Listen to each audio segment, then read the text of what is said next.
Bonjour, nous allons travailler sur les titres et les fractions molaires ou massiques. Le titre correspond à la concentration d'une espèce chimique en solution. La fraction molaire est une grandeur utilisée pour définir la composition d'un mélange, c'est-à-dire les proportions de chaque composant dans le mélange. La fraction molaire d'un constituant A est égale au rapport du nombre de molécules de ce constituant sur le nombre total de molécules du mélange.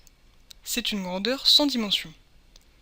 Lorsqu'un mélange est composé de deux phases, on peut calculer la quantité d'un des composés du mélange dans une des phases. On note XA, la fraction molaire de A dans la phase liquide, et YA, la fraction molaire de A dans la phase gazeuse. Pour retrouver ces valeurs, on utilise le diagramme isobar du composé A, dont on verra l'utilisation avec la règle du levier.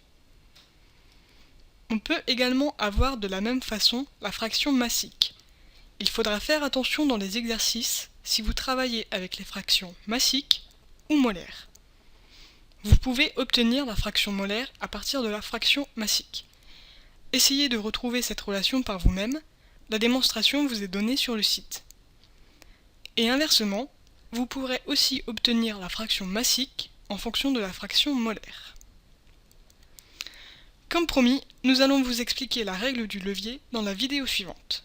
Merci pour votre attention.